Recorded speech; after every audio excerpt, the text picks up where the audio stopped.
welcome to the Alumni House podcast. My name is Matt. I'm the Quacker. Quacker, how are you doing tonight? I'm doing great, man. We are past the halfway point of the week, so weekend is quickly approaching. Yeah, I didn't even think about it like that. We are 2 work days left for mere mortals who don't have a schedule like mine. 1 work day left for me. All right. So, what's the weather like there? You know what? It's been cool all day today. I wore a hoodie to work. Of course, when I got to work, I took it off, and I checked the weather about halfway through the day, and it said it was like 60, but the feel like was like 48. So, it's fat boy weather. So I'm all in. Yeah, it's been cool all week here. Cold and rainy, actually, which are my 2 favorite things. Now, I will say, I've heard a couple people say that they like the rain when they're at their house. I love the rain anytime, but I do prefer it when I'm home. Yeah.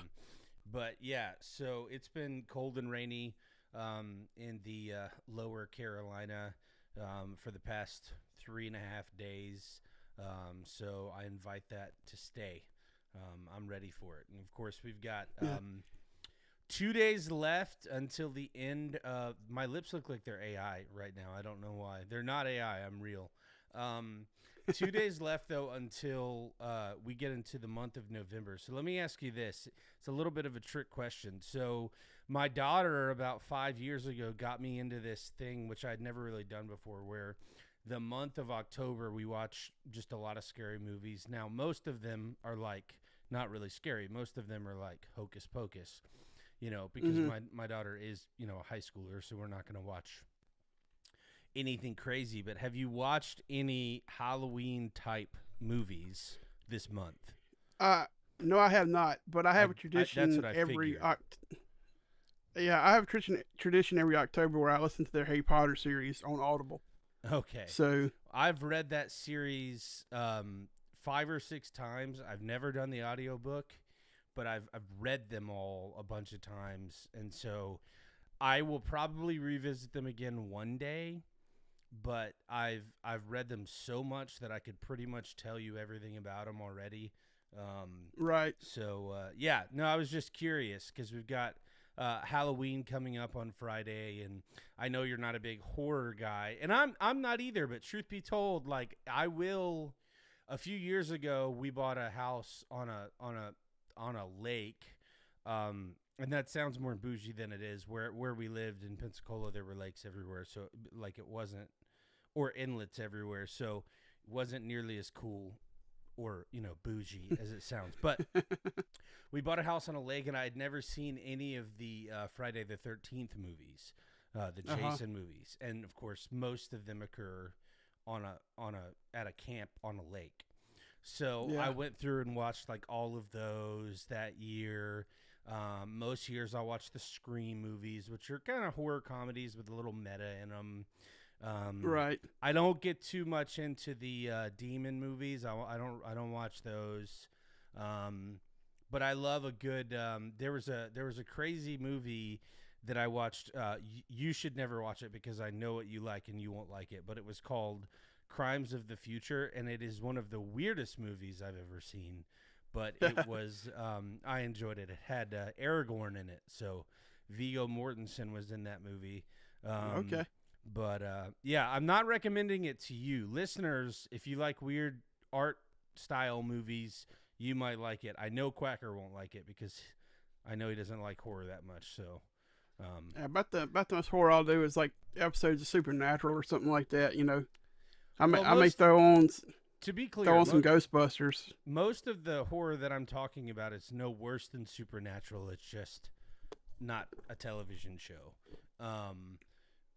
The only movies I do love Ari Aster movies. So I love all of those. I will watch those, and those are not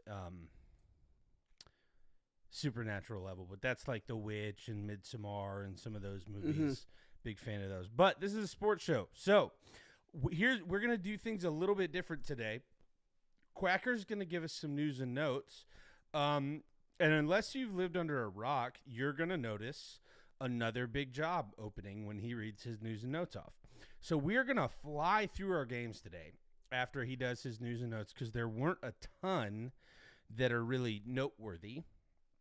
And then at the end, we're just going to spend a few minutes talking about the jobs that are open in our conferences, what realistic type candidates these jobs will be interested, what candidates will be interested in those jobs, and some of that stuff. So it'll be a little bit different, but I think it'll be fun.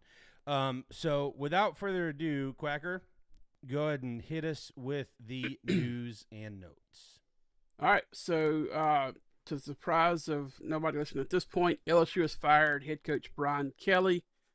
Assistant coach Frank Wilson has been named interim head coach. This is Wilson's second stint at LSU. He is a homegrown native of the state of Louisiana. He's a huge LSU fan. I think his son actually plays for LSU, so this is a huge deal for him being named interim head coach.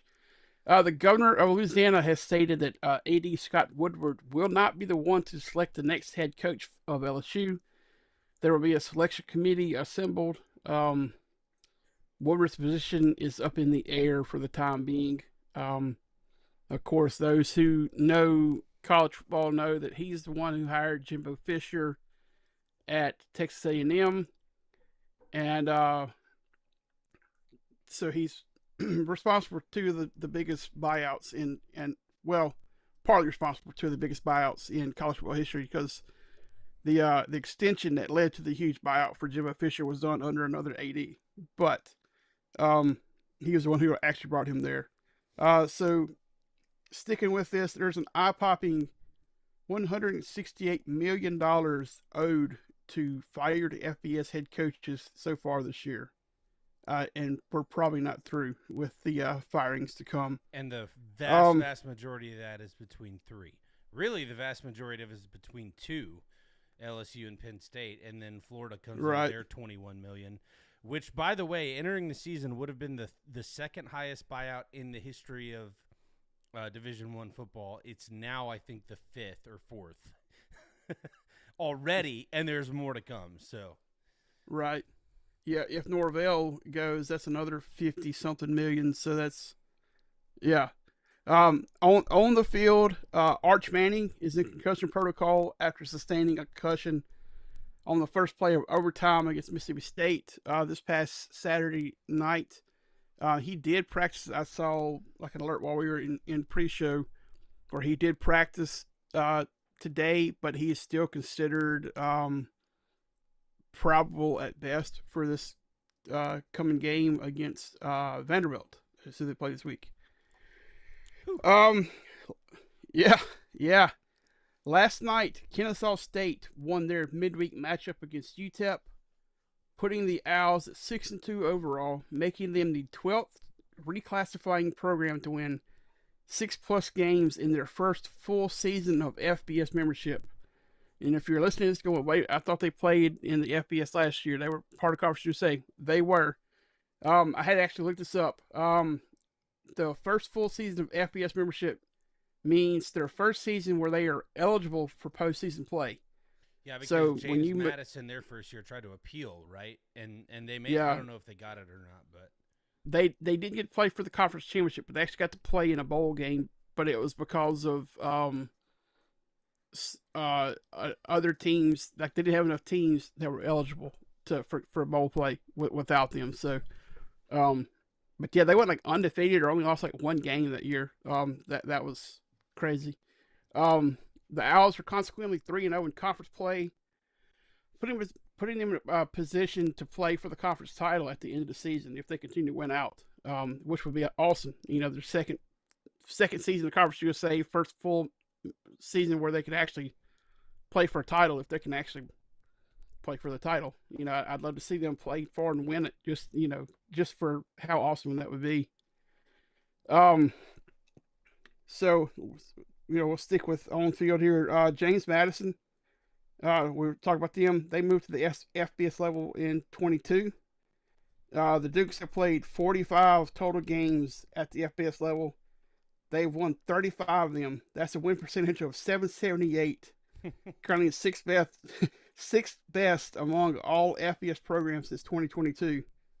Um, so that's very, very impressive there. And of course, their head coach when they first moved up was Kurt Cignetti, who was at Indiana, who has turned a perennial doorstop into a legitimate title contender this year. So they had a nice base when they came in. Tampa, the city of Tampa, has been named the host city for the 2029 College Football Playoff title game. And lastly, and this is probably not a shock to anybody, the NCAA has delayed the date when betting on pro sports will be allowed, betting by the players and coaches. After all the stuff that's come out this week with the FBI raids and all the investigations in the NBA and more to come is what you're hearing. That's not a surprise to see the NCAA say, you know what, we may need to hold off on this. So, that's all I have on news and notes for right now. Yeah, there's one more that I should have mentioned to you beforehand. Actually, I'm glad I didn't. There's one more. So season 1 of Chad Powers officially ended last night. And if you didn't watch Chad Powers, it is a show about a college football player who goes back to college based on the Eli's Places skit that most of you probably saw a few years ago. It was 6 episodes. It was the shortest season I've ever seen of a show because every episode was like 25 minutes long. It was awesome until the last episode. If that last episode was not the last episode, it would still continue to be awesome. But I just wanted to say that kind of really more to amuse Quacker because it's not really college football, but it's a show about a college football player. So makes me a little sad that it ended. But anyway, was that just like a single season show or something? No, like well, no, definitely not. So, well, let me back up. I mean, for those of you, Quacker, you know this, but for those of you who aren't familiar with the entertainment industry, shows live and die by whether their networks decide to continue them. But it was, and there are some shows that are written as mini series where there is no planned continuation. This was written as a ongoing show for sure. I mean, I think they plan to have a second season, but it has not, to my knowledge, unless it happened today, has not been officially renewed, which doesn't necessarily mean anything. A lot of shows don't get renewed until a few months after their season ends. You know, it really depends on the scale and the budget. This is not a crazy expensive show to make. So no, I mean, they definitely wrote it for, you know, for more than one season, but we'll see if that actually happens or not. So, but it was pretty good. It was cool. Funny. It's a silly show, but it, you know, had a good cast and I enjoyed it. It's kind of like Ted Lasso light. Except if you take it from, instead of being about Ted Lasso, it's about Jamie Tart. So it's about a guy who really needs to change his character, you know, like internally, like change his heart. Mm-hmm. And with 6 episodes, you don't get a lot of time to do that, but some of that happens. And so, but it's that kind of show, you know. Right. So, all right. So with all of that down, we're going to, like I said, we're going to go quickly through these games. Well, first off, in the American, number 18 USF is no longer part of the playoff conversation. For a while, we were talking about their only loss being Miami at Miami. They still had a really good shot.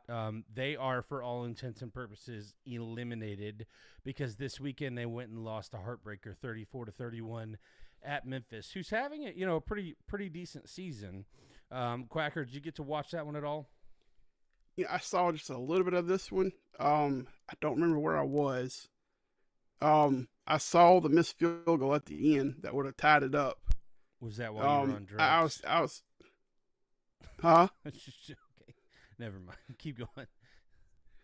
I don't actually remember where I was when this game was going on. Yeah, I may have Oh, That, I was at my game. I was I at the Southern said Miss game. so. I said, is that why? Is that when you were on drugs? And so when you said I don't even remember where I was, that just made it funnier. So anyway, okay. he's Well, not we've had a really few on days that drugs. I have was passed joking, by. but Yeah. So I didn't get to watch a ton of this one because you know, I had an afternoon game that I was at with Southern, but you know, I was really shocked. I figured South Florida's defense would hold Memphis down. They did not. This was a close to threat. It took Memphis scoring 17 points in the fourth quarter to win it, and they still had to rely on a missed field goal. Now it was a long field goal. It's like a 50, 52, 54-yard field goal at the end that was missed. But you know, Memphis is showing themselves to be a legit program. This is seems like every year we're talking about Memphis as a potential playoff team. You know, it's impressive to see what's been built there in Memphis because, you know, in the Conference USA days they were okay, but they weren't, you know, what would have been considered a playoff caliber team. I feel like they're a lot like Houston in that they before like pre Big 12 Houston, in that they have a lot of mediocre years and then every once in a while have a really good year until you know until just recently. But Yeah. so interestingly enough, Memphis is still technically alive for the playoff spot, although they're pretty far out because they already have a conference loss. So remember, you have to be the highest ranked group of 6 team to get in. But they're still technically alive. USF now with their second loss, even though it's only their first conference loss, they are for all intents and purposes out because, you know, their best win to date is Boise State. That was a home game. Their second best win is a 3-4 Florida team with a fired coach. And then they got beat on the road pretty bad by Miami. So, yeah, that's probably the end of the USF talk for this year. And also, and we'll talk about this later, probably takes it that probably Alex Golish probably takes a little bit of a hit too on some of the hot boards with that loss. So, UConn 34, Rice 37, 2 overtimes, and that pulls Rice to 4-4 overall, which I would have to look this up, but maybe the best start through 8 games they've had in a decade or more. It's been a while since they've been good. Well, wouldn't call them good, but been a while since they've been, you know, had a pulse. Yeah, I know in 22 that they were in a bowl game because I was there because they played Southern Miss, but it was like they were both like Rice may have been 5-7, and I don't really remember, but yeah, that would make sense because their academics are high, and yeah, if you don't, Quacker knows this, but if you don't know, you can get into a bowl. There are like 3 or 4 or 5-7 teams that can become eligible if their academic, like their team GPA is at a certain point or something like that. That's how those 5-7 teams can make it in. Yeah. But I mean, they're 2 wins away now from actually being legit bowl eligible, and you know, I really like seeing Rice being, you know, a team that we could talk about. You know, I've never had anything against Rice. You know, even when they were conference opponents with Southern, I guess because we beat them most of the time. I never really thought that much about them except for in baseball. But you know, their schedule ahead is not easy because they play Memphis this week. Then they play UAB, so probably should win that one. But then they finish off with North Texas and South Florida. So, you know, getting the 6 wins it's not going to be an easy task for them. You know, they played a fairly difficult schedule this year for you know, their type of program, but in most of the games have been close. So I mean, the worst loss in that. It was a terrible loss. They lost to San Antonio 61-13. But Yeah. outside that's that outlier looking at their scores here. So I would love to see them get 2 more wins and get to be bowl eligible. They have no shot to compete for the conference title this year, but maybe they can find a way in the next couple of weeks to get that 6th win. Yeah. Then the boys from Philadelphia went to Tulsa, which I've never understood why they're called the Golden Hurricanes, because I don't think Oklahoma's ever had a hurricane, but whatever. Who cares? Blue Devils aren't real, so I guess it's okay. Dust Bowl. Yeah, I know, but it's just all right. So, and they beat Tulsa 38-37 in overtime. By the way, I failed to mention this. I don't know if you did. That Rice UConn game was 2 overtimes. But yeah. So Temple squeaks one out, and Temple's 5-3. Don't look now. Now they, barely beat a 2-6 team, but they are 5-3. Yeah, 2-6, 0-5 in conference play after this game. So Tulsa doesn't have a pulse, and they still almost beat Temple here. This is one of those. Again, Temple is they're hanging in as far as like being right there, where they can kind of sneak into the conference championship game if things break their way, with only one conference loss. But they're going to play a lot better than they played against Tulsa to beat some of the other conference opponents they have, because Tulsa's kind of the doormat of the conference now, and you barely squeak by in overtime with they're tied for 3rd in the conference with 4 other teams right now. Wow. But their remaining schedule is East Carolina, Army, Tulane, and North Texas. So their remaining schedule is even tougher than Rice's. So I could see Rice getting 6 wins before I could see Temple the way they're playing right now. So yeah, for sure. Because Matt Rule's not the coach at Temple anymore, so it's yeah. Yeah, no, I mean it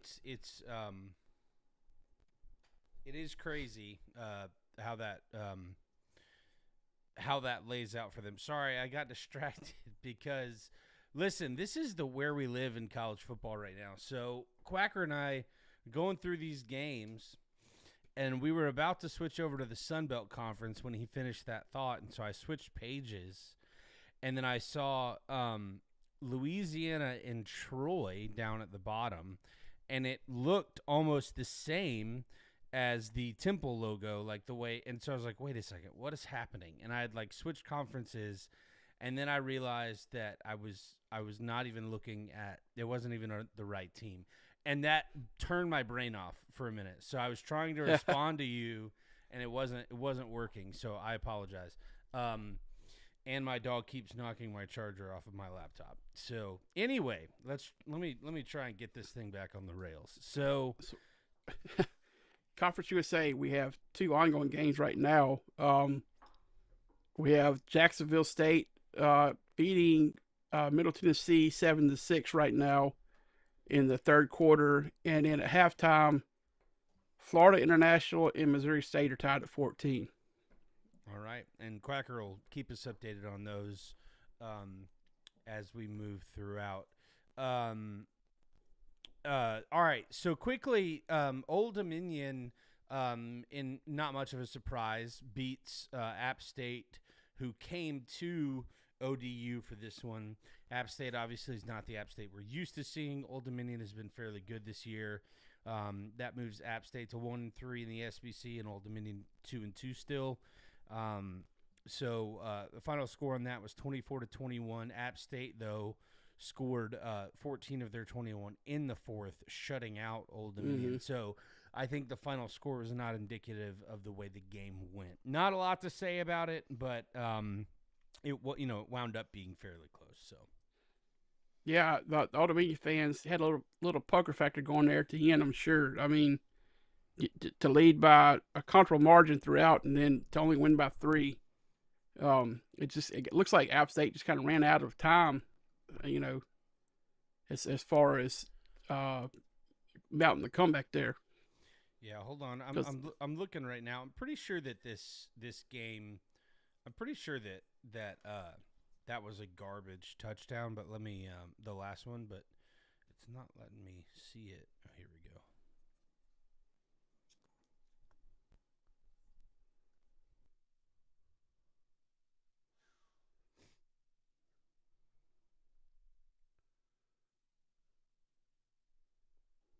Yeah, they scored.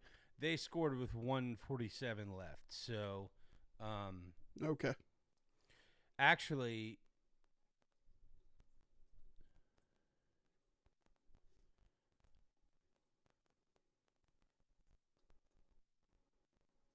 no, that's not true. Hold on.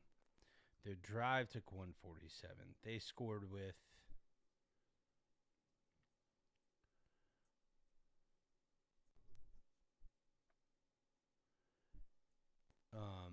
135 left. So, okay, um, yeah. So yeah. That's kind of what I thought. I thought I remembered it being, that it was kind of like a touchdown at the end that didn't really mean much. So, might have been a little pucker factor, but not a lot. All right. So, tell us about the monsoon that you were in Hattiesburg. yeah. So, it was raining here all day Saturday. When I left the house, I was like, well, I got ponchos and all, but it's not showing any rain. And I got to Hattiesburg, and it rained the whole way there. And I was like, but it wasn't a heavy rain. It was just enough you had to turn the windshield wiper on every now and then. And when I got parked, I was like, well, it's not raining right now, but it's still very overcast. So I grabbed a poncho and walked in the stadium. As soon as I was walking up to the stadium to scan my ticket, it started raining on me a little bit. And I was like, oh, come on, just scan the ticket. Get in. Let me get in. And of course, he was having trouble scanning my phone. I was like, oh my gosh, come on, dude. Just let's step under the awning here at least. I get in, and it started really coming down. I went up spending most of the game, or at least this first half, under the overhang, just standing up with about 1,000 other people, because we've only got like 3 rows that are under cover at the stadium in the section I sit in. So, um, it was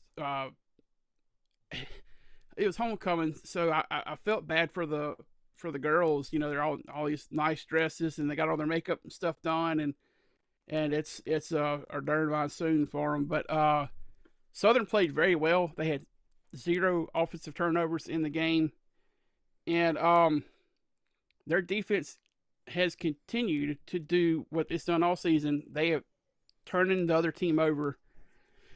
One of the smoothest plays I've ever seen, Matt, took place on a punt return for Monroe. The guy was falling, and the ball just popped right out of his hands and landed in our gunner's arms. He caught it right there at the 2-yard line, and I think like one play later, Southern scored a touchdown. So it was, one of those things where you're just like, okay, that's pretty awesome right there. And Braylon Braxton had 4 touchdown passes. Our defense intercepted 2 passes. I think so this defense now leads the country in interceptions. I know they were number 2 going into the game. I think they're now number 1 in interceptions. I think they're right there at the top in turnover ratio, because we have way more turnovers on defense than we do on offense. I think they're like +9 or +11 right now in turnover ratio. So the defense has really showed out for Southern this year, and and they're bowl eligible for the first time since 2022, and 4-0 in conference play for the first time since 2004. So Yeah. No. 21 years. You know, it's been a long time since it's been this kind of feeling in the Southern Miss fan base. Yeah, and obviously you know this more even than I do. But for those of you who aren't as familiar, Southern for a long time, I think Southern Miss, Florida, and Florida State had and I don't remember what the order was, had the longest active winning season streaks in college football, and they Hmm. all ended within a few years of one another. Um, but Southern is the one who's been hurt the most from it.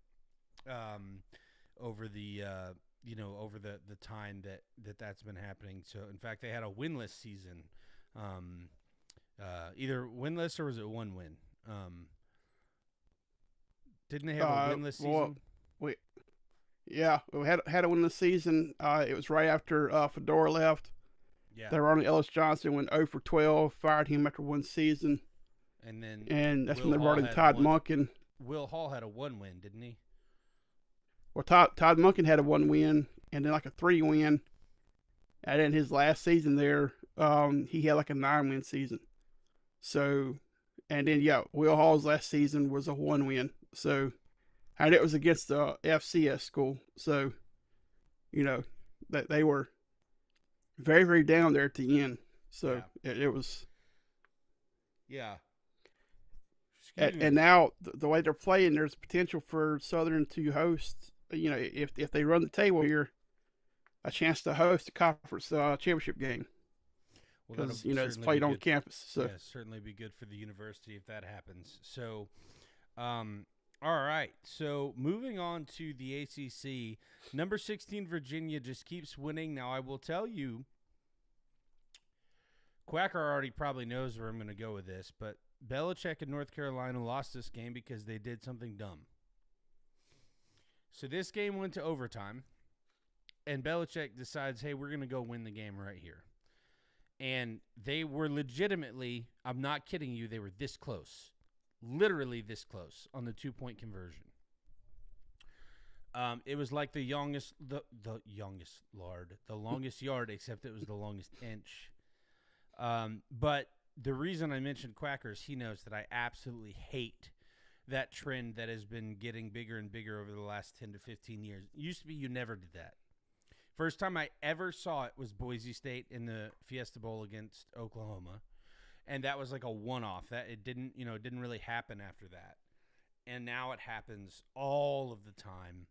And I saw my high school lose their state semifinal game last year. I didn't see them; I listened to it on the radio, but they did that by trying to do that instead of just kicking the extra point, going to the next overtime, and resetting. Well, North Carolina did that, and all of a sudden, Virginia. Now, North Carolina is not good; they're 2-5, but Virginia's 7-1, and they yeah, they they are looking like a team that's going to get an upper tier bowl. Now, how upper tier is still up in the air. I don't know what the rest of their schedule looks like, but good for Virginia because they I think it's very winnable. well, it's in the ACC, so it is very winnable. Um, Yeah, But no, I mean uh, I'm not kidding. I mean Wake Forest looks to be probably the hardest game left on that schedule. yeah. Cal, Wake Forest, Duke. Duke's not gonna be an easy task either. And then Virginia Tech to close it out, and that being a rivalry game there, that's one that Okay, I know where you're going. I don't agree because I think Virginia is a real team, and I think Virginia Tech is a nice story with their interim coach. But yeah, I don't know that that's at Virginia, so um, yeah. I see them at worst going 2-2 through their next four. So, if that's the case, that's 9 wins. So, that probably puts them at least in the conversation to be the ACC representative for a New Year's Six. But a lot of that's going to depend on what Miami does. But when Hmm. you look at it now, you got Miami and Georgia Tech, and then after that, Virginia's probably the next best team in the ACC right now. So Yeah, and none of those teams play each other, so it's up to all of them as to what happens. It's not like there's no head to head for them. So yeah, uh, Miami doesn't have a chance to make up ground as far as like playing them head to head. Yeah. Yeah, and oh well, sorry, I forgot about Louisville. Louisville's right there too. I mean, they only have one loss Yeah. as well. So, but yeah. So right now, Georgia Tech is in the driver's seat, and that actually Louisville is in the number 2 position because they beat Miami, so they have had to. Because remember, ACC doesn't have divisions anymore. But this is interesting. I just looked at it. Louisville's lone loss is to Virginia. Mm-hmm. So I don't know how they do their tie breaks in the ACC. If it's similar to how they do it in the SEC, that would put Miami in the driver's seat when there's 3-way ties like that. Actually, no. Virginia is in the driver's seat because their one loss is to NC State. Was that the game that was not a conference game? Right.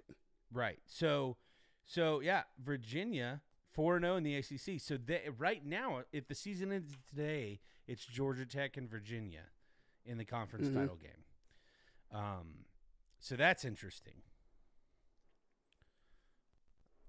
Yeah. If you're a Miami fan or a Louisville fan, you're glad it doesn't end today because there's still a month ahead for you to play it out and possibly get in. But Virginia fans are somewhere where they're not very familiar with. I don't know the last time or if they have ever played for a conference title. Yeah, I mean, they may not have, but we also have to remember that the ACC Conference Championship has only existed it's less than 20 years old. So, right. So that's a little different. Like the SEC Championship game is over 30 years old now. Hard to believe, but it is. And the Big 12 was the next one that I think came around 3 or 4 years later. So, now of course that was back when the Big 12 was unquestionably the second best conference in college football. Maybe even the best at that point because they had Nebraska, and then Texas was sort of on the rise at that point.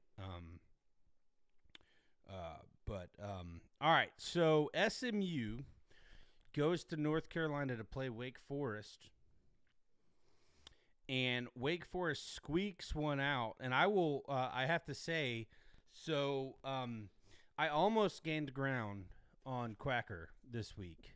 If it weren't for stinking Mississippi State, I would have gotten a game back on Quacker because he picked SMU and I picked Wake, and obviously it was a 1-point game, so it's not like either one of us were far off. But I was right. Reading that just makes me mad because it takes me back to Mississippi State giving up 17 points in the last quarter. But anyway, so yeah, I mean this was a good game. There's not a lot to it. I mean it's a 5-2 team and a 5-3 team, so it's not like these teams are separated by a lot, but an entertaining game nonetheless. And Wake Forest comes out on top by a point. Yeah, in the quarterback for Wake Forest doesn't even have a passing. He had 2 interceptions, no passing touchdowns for him. It was kind of looks like a defensive heavy game because Wake, it looks like they kept SMU out of the end zone for the game. So that's one of those things. This SMU offense has been kind of a high powered offense for a lot of the season. So to see them only get 12 points, you just kind of they did get a field goal. Or they did get a touchdown, but the point after was blocked. So, but 2 total touchdowns in the game. So riveting stuff. Yeah. All right, so let's quickly. We're going to move through these SEC games pretty quick because there's really only one to talk about because these first 2 were sort of colossal meltdowns. So number 22, Texas goes to Mississippi State. Mississippi State is up by 17 going into the fourth quarter. What was it? 31-14. Yeah. And that game goes to overtime because Texas scores 17 unanswered. Mississippi State had a chance to kick a field goal to win the game, but let me back up. They had the ball, but that drive did not go as planned. So Texas wins that game. Arch goes out, which Quacker already talked about at the beginning. Likely is almost certainly will be out for this week against Vanderbilt. But Texas wins the game 45-38. Hate it for Mississippi State.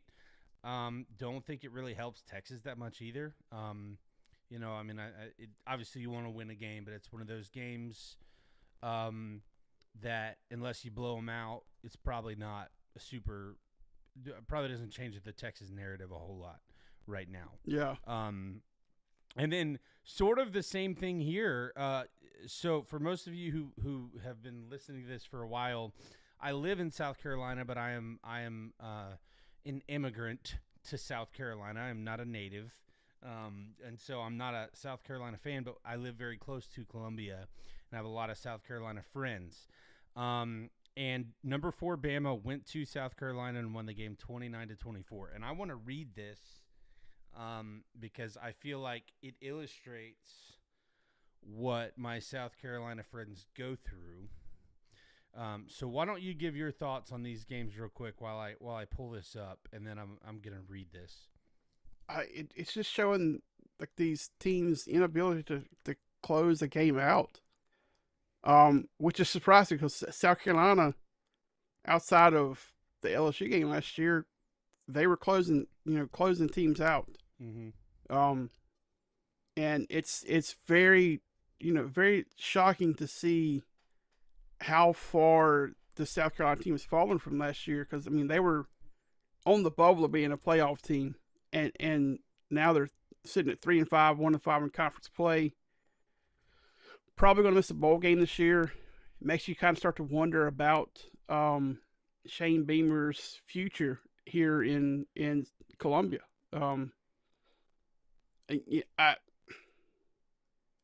I really really like Shane Beamer, and it's tough to see, just for the Carolina fans, just how up and down his tenure there has been. Yeah, well, need I remind you, I know you don't agree, but there's a job up north that he probably is his if he wants it. So, he maybe coaches his way out of it right now. Maybe. As far as with State, it just seems like they haven't learned how to close the game out yet. Yeah. I know Jeff Lebby knows how to, but I think that's less bad for State than it is for Texas, right? Because State last year won 2 or 3 total games, and obviously we know with Arnett before that was not a good situation. So they are continually getting better. The Florida game that they lost because they decided to put the ball in the air when they're in field goal range. Not a good coaching decision. But then, all right, so I want to read this. So this is a group message between me and 3 other guys. The guy who writes first, he's a Georgia fan, and we had an event earlier that day, and he was talking about Cocktober, which apparently was a thing last year because South Carolina started having a great October. So they called it, Gamecocks, so Cocktober. And so he writes that in the chat. And then our South Carolina fan goes, seen this is in the third quarter, seen this song and dance before, not ready to be heard again. And then I said, come on, man, have some faith. And then there's a series of GIFs. And then then Georgia fan says, when I say cock, you say tober. And then more GIFs. And then I seriously question, this is when it ends, okay? The South Carolina fan says, I seriously question why I continually put myself through this. The Georgia fan says, sorry, I wasn't familiar with South Carolina's game. Then South Carolina fan says, and that was a microcosm of the season. But hey, we're going 91 yards to the house. Seriously need a new team. And that's kind of how I feel talking to my South Carolina friends, is that they they feel like they constantly subject themselves to this almost, and I hate that for them. But I thought that was an entertaining little stretch. So let's talk about the game of the week in the SEC, shall we? And this is funny for a couple of reasons. All right, number one, number 15 Missouri, which they've been in the teens many times. That's not so crazy. Goes to number 10 Vanderbilt, where College Game Day was. And let me say again, number 15 Missouri went to number 10 Vanderbilt, and it was the game of the week. Not just billing, but it proved to be the game of the week. It was a really good game. So listen, all three of these games, right, are happening at the same time. They're all good games. I had my multi-view on, and they were all so good that I couldn't even turn the volume up on one of them. And so part of my job is to I do some electronic stuff. Like I repair, sometimes I repair electronics. So I have these guitar pedals right in front of me, and I'm trying to solder something, and I'm looking up, and I can't even turn the volume up on one of these games because they're all stressing me out. Because they're all three great games. But man, Vanderbilt's real. They've got Texas this week. I don't know what to think. Certainly we're gonna talk about that in our preview and on tomorrow evening. But dude, Vandy, I remember 3 weeks ago when Vandy was about to come into this little stretch that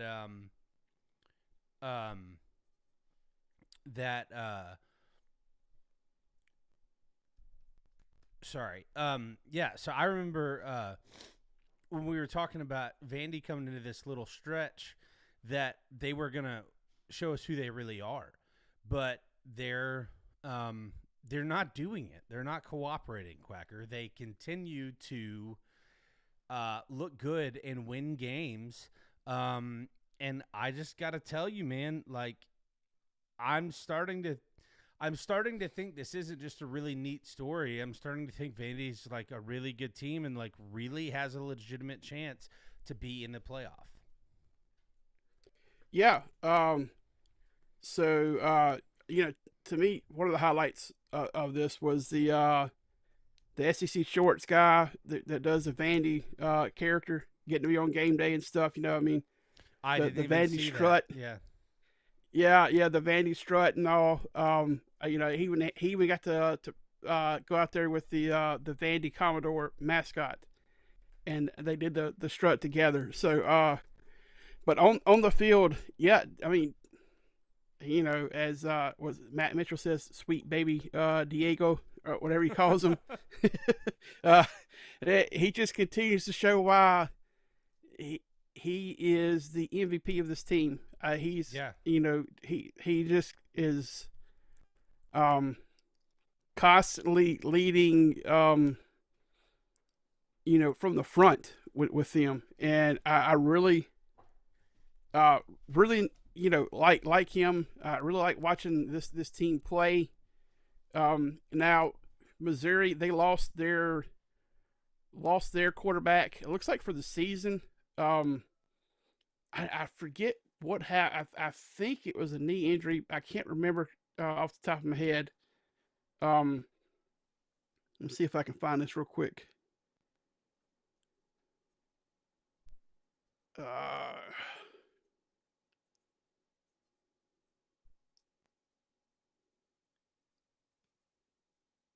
Let's see.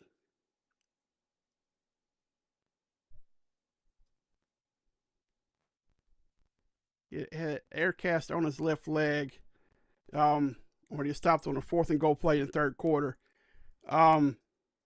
So it's they're saying it's not a fracture, but he's likely out for a while. With this point left in the season, let's see, it was an ankle injury that had to be popped back into place. So yeah, that sounds like he's probably out for the remainder, at least of the regular season. So that's one of those things where it's tough to see for Missouri. They've been playing very well. This was going up against another great team here. So you know, with Pribula being out, that takes a big punch to Missouri's chances of making probably a New Year's Six game at this point. You know, at this point, you hope they can still just make a decent bowl game. Because that's he hasn't been the best quarterback, but he's been what they needed to win. And when he left the game, that probably diminished their odds of winning this one quite a bit. As coming in cold for the most part. I mean, you see it happen every now and then where a quarterback comes in and the team actually plays the same or gets better. It wasn't the case in this game. Yeah. So really interesting how that happens. Of course, this next week we've got some good games to talk about. But before we sign off for the evening, I wanted us to spend a few minutes talking about the coaching carousel. So obviously, crazy turn of events this week. If you did any digging or anything beyond just reading the headlines, you were already aware that even after the embarrassing home loss LSU had, I don't think Brian Kelly's fate was sealed, but then there was a very tense meeting that occurred the next day, which I think was the straw that broke the camel's back. I listened to Matt Moscano doing an interview. It had to be from yesterday. It was with a station or a radio station up in the Oregon, Washington area. I'm not exactly sure where it was. I want to say it's Oregon because they kept saying us when they're talking about Oregon State. But he said that part didn't actually happen. The tense meeting, like they had a meeting, but it never got tense. It never got heated. Okay, well, that so that we made when he went in. Where I heard that was Matt Moscona, so I'm not sure if maybe we just interpreted it differently. But he was the main one that I got my information from. So yeah, I mean, I've listened to him and Josh Pate, and Josh Pate has still been saying that. But when I saw it this morning from something he did. It had to be yesterday. Yeah, and so he may have initially heard that, but he's talked to other people who were in the in the know that are in the building, and they said that the tense meeting didn't actually happen. Well, whether it was tense or not, going into the meeting, I think it was very clear Brian Kelly's fate was not sealed. Coming out of the meeting, it was. I think that much we know. Yeah. So anyway, what that does, though, obviously Florida is open. Florida State and Auburn are likely to come open. So now Florida and LSU are open for the second consecutive cycle. The last time one of these jobs was open, the other one was open. And Penn State is open. And what it's interesting. If you look at a Big Ten source, you see Penn State ranked as the number one job available. If you look at any other source, it's like 2/3 of them say LSU is the best job available. 1/3 of them say Florida is the best job available. Look, what I think it really comes down to is Florida and LSU are really 1 and 1A, and they're very, very similar jobs. Have a lot of similar type boosters. You're not talking about Auburn or Alabama boosters where they're totally intrusive. LSU is a little more like they have their board of trustees that's not called a board of trustees. They're called something else, board of regents or something, that wear their like old Southern purple jackets and they go to one, So like they're a little bit more old South, I would say, than Florida, but they're very, very similar in terms of program, in terms of money available, in terms of clout. There's a couple differences, though. But one of them, and even a guy that we were just talking about, Matt Moscona, acknowledged is really not that different when you compare all things. So one of the differences that people will talk about is LSU is the only major university in the state of Louisiana. But one of the issues with that is, hold on one second. I want to pull this up to make sure I have my numbers right. There are 4.5 million people in the state of Louisiana. Florida has to contend against 6 other FBS schools, but only 2 other major schools in Florida State and Miami. There are 22 million people in the state of Florida. So while that is true that LSU is the only major university that's competing for the top talent in the state, and they recruit nationally, Florida obviously recruits nationally too, but Florida is competing against 2 other schools, but there's 22 million people.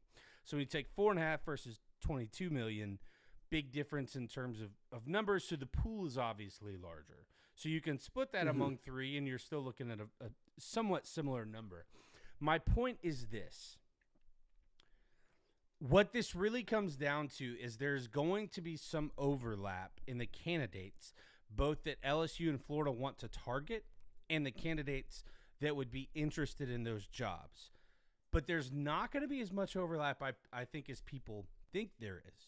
For instance, you're seeing a lot of LSU fans say Lane Kiffin, but you're also seeing a lot say Joe Brady. You're seeing a lot say, where the overlap is, I think both LSU and Florida fans would be really happy to get like Dan Lanning or Marcus Freeman. But I don't think either one of those are going to come because Dan Lanning's backed by Nike and Phil Knight. And the money involved in leaving would be incredible. And, you and I have talked about Lane Kiffin. You feel like Lane Kiffin wouldn't leave Oxford. I feel like the only reason he would leave is because of his ties to Central Florida. And I don't think he has those ties to LSU. And that's where it becomes interesting, it's like, what are the overlapping candidates? And I think the overlapping candidates are the candidates that probably aren't going to come. And then like the third tier candidates like James Franklin that both universities probably hope they don't get to. You know what I mean? Because while I think LSU would probably look at Lane Kiffin, I don't know that LSU necessarily is interested in Lane Kiffin as some of the fans are. Whereas I think Florida's administration probably is as interested in Lane Kiffin as some of the fans are. So you live a lot closer to LSU. What are you hearing in terms of primary candidates? What do you think is realistic, and where do you think the overlap is and is not? All right, so this may not shock you. The 2 biggest names I'm hearing thrown around, and they're saying they're going to throw $15 million a year Nick Saban at both these, Nick Saban and Urban Meyer. Yeah, I've heard those a lot. I don't think they're real, though. I think they will call Nick Saban. I don't know if they'll call Urban Meyer. I don't know if LSU wants that drama. Yeah, I don't know either. Nick Saban, I know they would love to have him back. But it comes back to, are those realistic, though? You know what I mean? Like, maybe they do call them both. I don't know if they'd actually call Urban Meyer. I would imagine Florida probably called both. But it's like, do either one of these schools want the Meyer drama? Because he's going to win games. You know that. But he hasn't stayed at a place longer than 6 or 8 years. He was at Florida for like 6 years. I think he was at Ohio State for 7 or 8. And he gets burned out. So he's got a track record of not being able to stay somewhere long term because he overworks himself. Nick Saban would be a short-term solution for either. Does Nick Saban really want to coach again? Does Miss Terry want him to coach again? Well, he has said that he's happy being retired, but I forget his agent's name. But like he doesn't want. He doesn't. Yeah, he doesn't want him talking to her because when she hears his number, she's like, "Well, let's talk." If they come in with a $15 million per year, offer, then she's obviously going to want to talk about it. So, well, that's interesting. So I hadn't heard that, and if that's true, I would be surprised that was true because they don't need any more money, especially at their age. But if that were true, I think both Florida and LSU are going to hire their next coach for between $13 and $15 million per year. Hmm. Now, one thing we also have to consider, Florida is in a slightly better financial position at the moment than LSU, because while we know that it's been reported that one booster is paying the lion's share of Brian Kelly's buyout, and they haven't come to terms on whether they're doing the full buyout, or how they're going to do that, or if they're going to try and find show cause, which they won't, but they might try. So There is an offset with his too, though. So if he goes to coach somewhere, then that really will right, help LSU out a lot. but have you looked at it? Because it's not like it's an exponential thing, and so it's kind Yeah, of like the yeah, but majority of it's due towards the front end, and so all I'm saying is that with the next coach, Florida has a little more money in the bag because they're all in. They owe Napier a little over $20 million. So mhm. even if they're able to get this offset with Brian Kelly, I think they're still looking at 30, 35, 40 million. Not a not that it's not like a world of difference, but it's not a small thing either. Now, that's not to say LSU can't afford the same level of coach, but what I am saying is that may affect a coach's decision, um, based on continuing to improve resources and things like that. So because I think, like, if like I grew up in Florida, and I think that I have a lot of respect for Florida. I have a lot of respect for Florida State. I think both of those are really good jobs. I think if all things are equal, LSU is probably, like, out of 100, like a 98.5 job, and Florida is like a 97.8 job. I think LSU is a little better, but they're both so close that's why I Mhm. think you talking about buyout numbers matters, because that could affect a coach, where they would want to go. But Yeah. all right, so you mentioned Nick Saban and Urban Meyer. I'm fine with that because I think all these schools are going to call them, but I don't think those are real. So let's put those in this bucket of the okay, maybe, probably not. Yeah. Outside of that, what are the names you're hearing? All right. So I'm hearing John Summerall, who is the Tulane coach. I think he would be. I think he would do a fantastic job there. But I'm also hearing that may not be possible because of the perspective or the perception of bringing a lower tier coach to LSU. Yeah, and I've actually heard That's that some of the decision makers feel that way, not just fans. Yeah, yeah. I think it's actually more the decision makers than the fans. Um, Which is crazy because he's going to go somewhere. yeah, and with the governor being involved and everything, and I heard some stuff today, like Jeff. I think his name is Jeff. I know it's Lander. I think it's Jeff. Um, you know, he was saying he's involved with it for because of the financial aspects of it.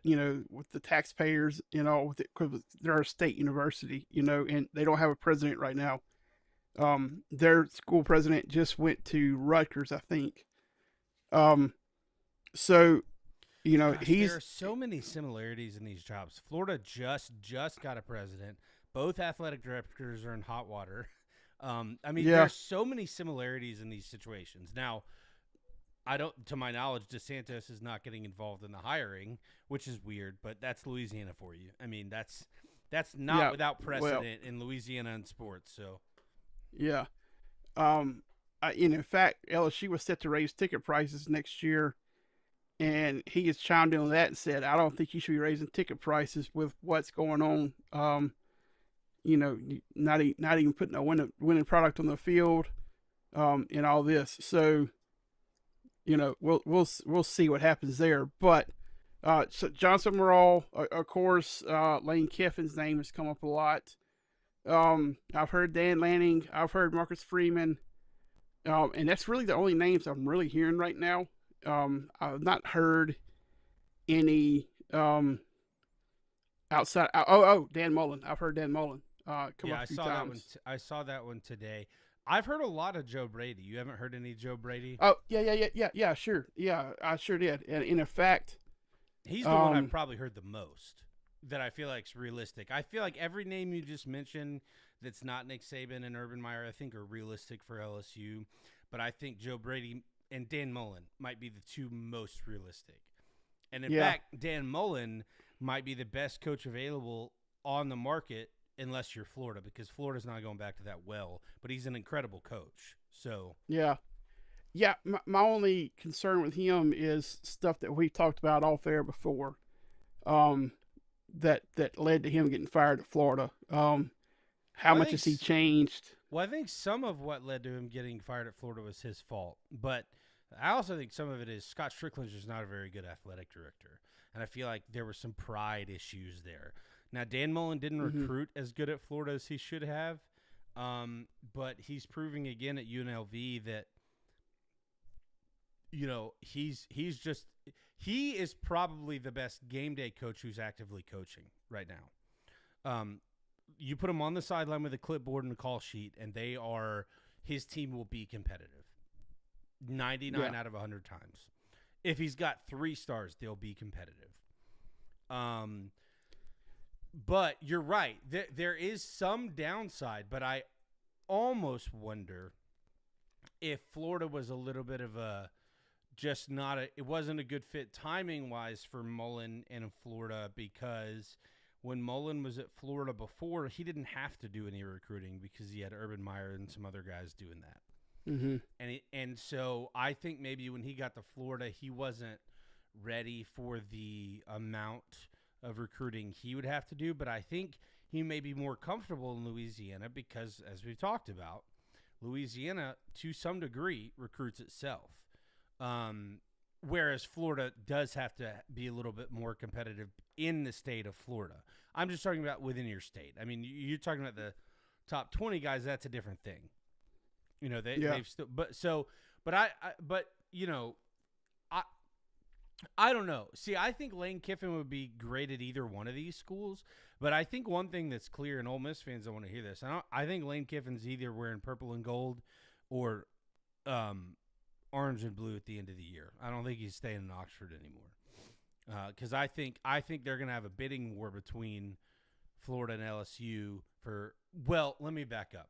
There may not actually be a bidding war. I think Sexton is going to create a bidding war, even if there's not one, because I think Lane Kiffin is Florida's #1 target. I think he's probably LSU's second or third. And when I say second or third, I'm again taking Urban Meyer and Nick Saban out because I think both of these schools have called them both. And I'm taking Dan Lanning and Marcus Freeman out because I know for a fact that both of these schools would love to have either one of them. I don't know that they can afford them given the buyout situation right now. So while those are realistic candidates, I kind of think they're perfect storm realistic candidates. You know, yeah. um, Uh, Another name I'm hearing is Kelvin Shepard, who is the current defensive coordinator for the Detroit Lions, who played linebacker for LSU. yeah, I heard I that don't one a little remember bit. the So years. Um, so yeah, that's one I'm hearing. Now, one that I would consider. I don't know that he would be ready for it, but Pete Golding, the defensive coordinator at Ole Miss right now. He's defensive coordinator under Saban. He's defensive coordinator under Kiffin at Ole Miss right now. I would at least bring him in for the interview, see what he's got to say, yeah, because he's improved that defense dramatically. From the time he got there to where they are now. yeah. When Brian Kelly first got there, LSU's defense was laughable, which is saying something, because LSU's defense is never laughable. Yeah, and this speaks to part of what led to Kelly being fired was, and listening to a lot of what Josh Pate has had to say. Um, it was his hiring. He didn't respect. He said he didn't respect the L in the LSU. A lot of the Louisiana he was just out the door. He fired Blake Baker and of course brought him back, but Blake Baker was on staff under Orgeron. And probably the worst mistake he made was, I'm blanking out his name right now, but he was the Tommy Moffitt, the strength and conditioning coach that had been there for under Saban, under Les Miles, and under Coach O. And any player you listen to will tell you he was the culture setter. He was the culture. And if you know anything about college football, your strength and conditioning coach is the coach that spends the most time with your players. Mm-hmm. And so he's the one who really sets the culture. And Brian Kelly, Moffitt was told he was going to keep his job, and then he fired him standing in the rain, like later on. So, they made this game personal between A&M and LSU because he's on staff there now, and you could see, in the second half is where that game really separated. That's 2 years in a row. It's really separating the second half, and and that comes down to strength and conditioning. Yeah, I mean it really does. So I had to look this up just now because I couldn't remember his name. You mentioned who's the interim right now? Frank Wilson. So you mentioned him being LSU through and through. Another similarity between this Florida and LSU opening, Alex Gonzalez, who is coaching the interim coach for Florida, this is his third stint at Florida, has been at Florida more than any other school he's been at. And he's a Gator through and through. And he was a wide receivers coach. I don't think either of these guys would ever probably be head coaches, but it is interesting. There are so many similarities between these two openings, but I think what's the most eye-opening to me is the differences in how what the coaches they're gonna go after, how they differ. You know what I mean? So, it's definitely curious. I think this is gonna be really fun. Where it's really gonna get crazy is if FSU and Auburn open up. That changes everything, because I think that there are two coaches that Florida and LSU could get and both be really, really happy with.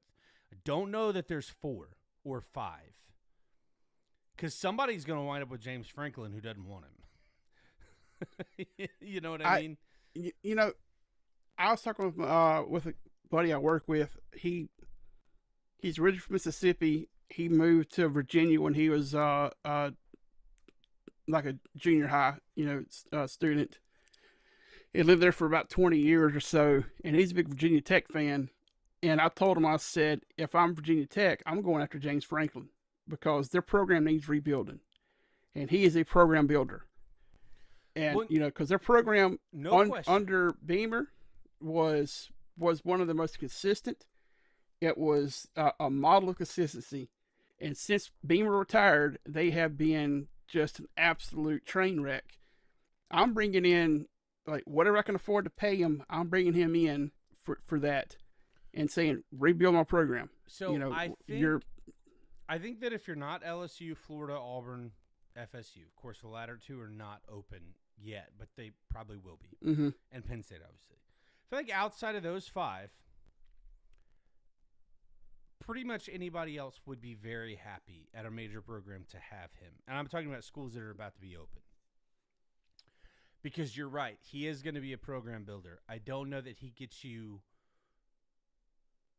I think if he were at, let me say it like this, and I don't want to hurt Penn State fans' feelings. I don't feel like Penn State's the same as Florida or LSU or Florida State or Auburn, all of which have won multiple national championships, and all of which have won at least one and played for more than one in the last 15 or 20 years. Penn State can't say that. So my point is, if he's at one of those, he probably does better. But I also thought the same thing about Brian Kelly to LSU, and that was a dumpster fire. One big difference is Franklin has at least coached in the SEC. Yeah. So I do think that he would be a good coach anywhere. I don't think the fan bases at the two that are open and the two that are likely to be open would be thrilled about having him. You don't think Florida State might. fans with what they've been through the last how long has Norvell been there? 6 years? No, 7 years? 3 or 4 years. I think this is his fourth or fifth year. Yeah, because remember they had Jimmy Taggart. I think 2020 or 2021 was his first year, something like that.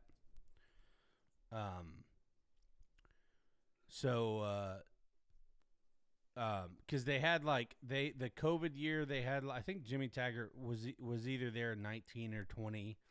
2020. Yeah, okay. So yeah, so he hasn't been there that long.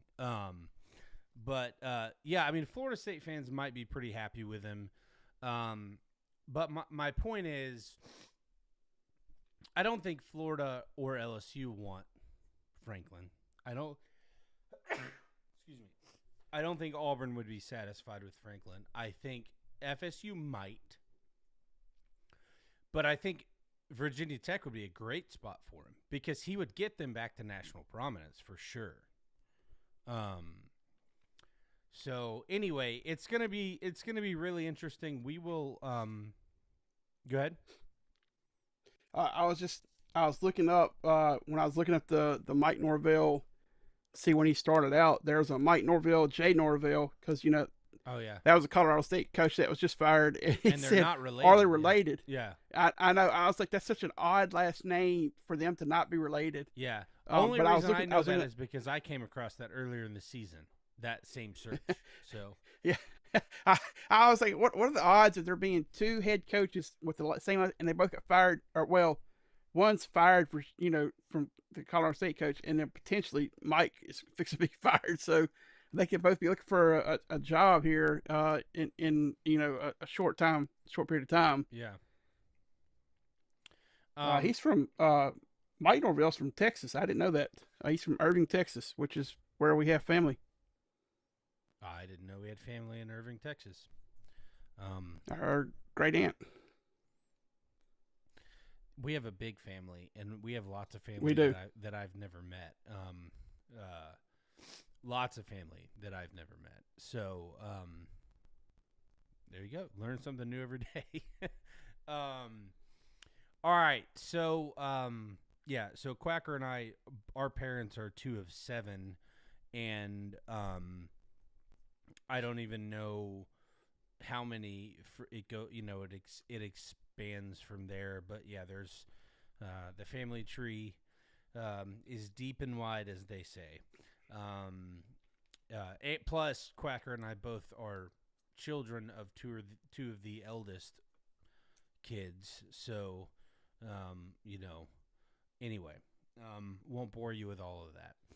Our family tree is more of a orchard. It's it's quite extensive. And why I was surprised about the Irving is while Quacker and I have lived our whole lives in the Southeast, our family is not from the Southeast. So, the side of the family that he and I are related on is not from the Southeast at all. So, I was a little surprised to see that there were Texas relatives. But, all right. Well, you got a little glimpse behind the curtain into our family tree. We talked some coaching carousel. We're going to be talking about that a lot. I think it's going to be really interesting to see what other jobs come open, how that affects LSU and Florida, how just LSU opening affects Florida. Certainly the LSU decision makers knew that Florida being open would probably also affect them. That was probably weighed into their decision before they made it.